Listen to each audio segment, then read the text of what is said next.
aí, pessoal? Eu sou o professor Teófilo Bevilacqua, literatura. Não é uma literatura qualquer hoje. Vamos falar de um dos grandes nomes da literatura do século XX, digamos assim que talvez do mundo inteiro. Estamos falando de uma mocinha, de uma menina que veio da Europa muito recém-nascida. Foi para o Recife, cresceu, demonstrou ali grande interesse por leitura, por escrita, escreveu os primeiros textos, já causava um grande estranhamento em quem lia, depois casou com um diplomata, não é?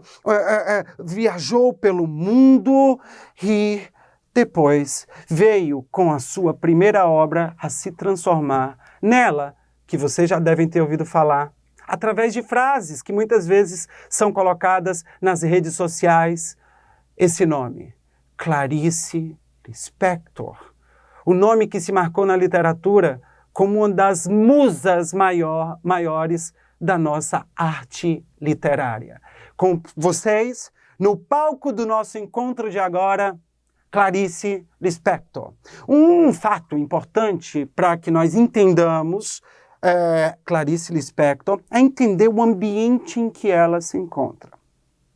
Na literatura, didaticamente, por uma questão de estudo, a Clarice é colocada dentro da chamada terceira fase do modernismo, ou geração de 45, aquela ali do período pós-Segunda Guerra Mundial, né, em que o homem procura se encontrar, um homem ainda muito traumatizado pelos eventos da guerra, pela fragmentação da existência provocada pela guerra. E é nesse cenário que surgem autores como a Clarice, que surgem autores como o Guimarães Rosa, né? O que nós podemos falar dessa geração de um modo geral? Dois aspectos básicos. A questão da experimentação, ou seja, são autores modernistas que vão experimentar formas de realização dos seus livros, não é?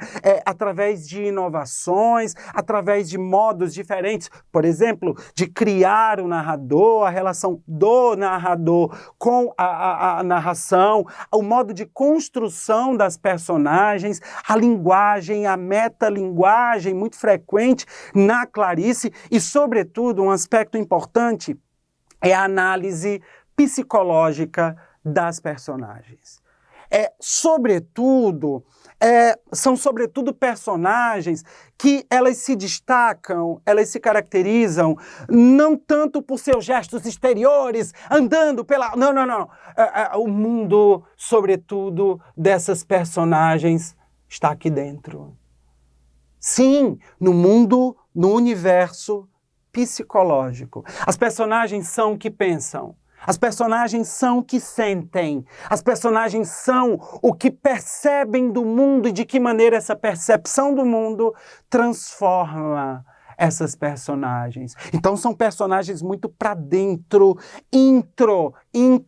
introspectivas, né? A Clarice entra dentro desse universo e talvez seja a autora que de maneira mais densa, mais forte, criou personagens que têm esse mundo interior como foco central de suas existências. Quando nós lemos um texto da Clarice Lispector, primeiro você acha muito lindo, porque tem um caráter meio filosófico, tem um caráter meio existencial, não é? Muito questionador, é uma personagem que questiona a existência, o ser, a origem, quem eu sou, não é? Como é que eu me relaciono com essa realidade? Eu não me entendo, eu me sinto confusa. Então, eu tenho personagens que têm essa dinâmica, essa riqueza psicológica dentro da obra da Clarice. Então, ela se localiza dentro desse universo. Nós podemos aqui falar de um aspecto fundamental, aspectos fundamentais da obra da Clarice. Primeiro, a linguagem da Clarice. Nós aí que estamos acostumados, né, a romances e tal, com uma linguagem mais ou menos tradicional, né?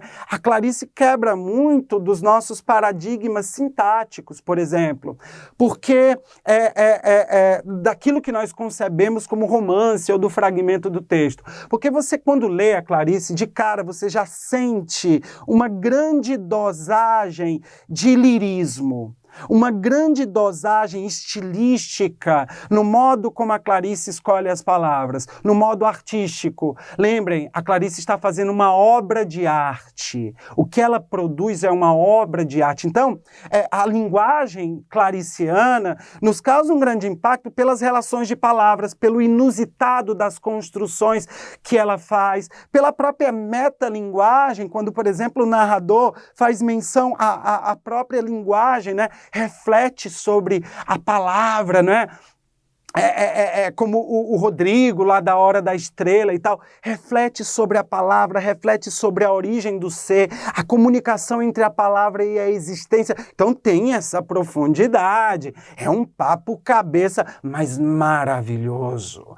Como quando nós lemos a Clarice, nós nos encontramos, porque ela está falando de coisas existenciais.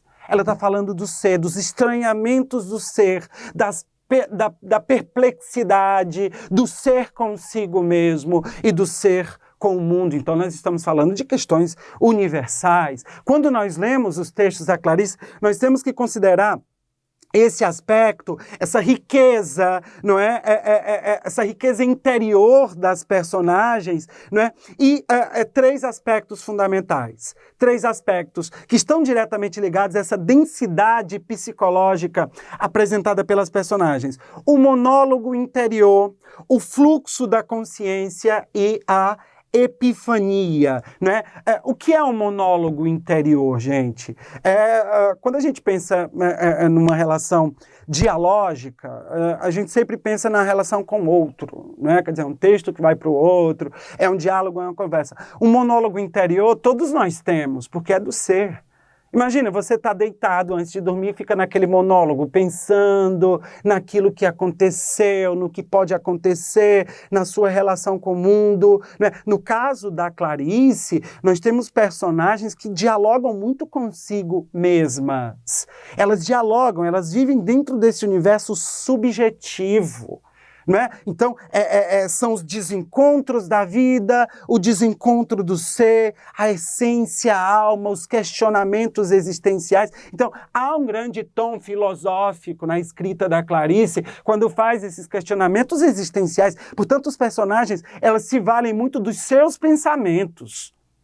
A personagem é muito o que ela pensa e mais do que o que ela age, né? E esse pensamento, ele segue uma técnica aprofundada pela Clarice brilhantemente nos seus contos, nos seus romances. Leiam Clarice Lispector. Leiam hoje o conto Felicidade Clandestina, por exemplo. As personagens, elas seguem o fluxo do pensamento. A escrita, o texto, segue muito o fluxo do pensamento das personagens, porque, de certo modo, o texto está condicionado a esse pensamento. Então, o fluxo do pensamento não é uma coisa linear, com começo, meio e fim. Então, ele vai para frente, ele volta para o passado, ele pensa no futuro. Há uma liberdade. E a escrita do texto segue esse fluxo, o que pode, muitas vezes, significar um estranhamento para você, mas você segue a interioridade da personagem na liberdade do pensamento dela. Isso, quando se manifesta no texto, é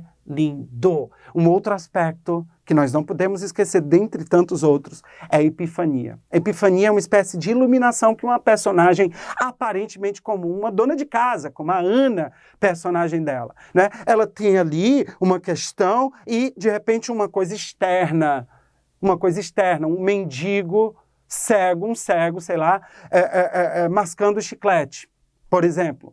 Ela olha aquilo e aquilo dá uma desordem nela.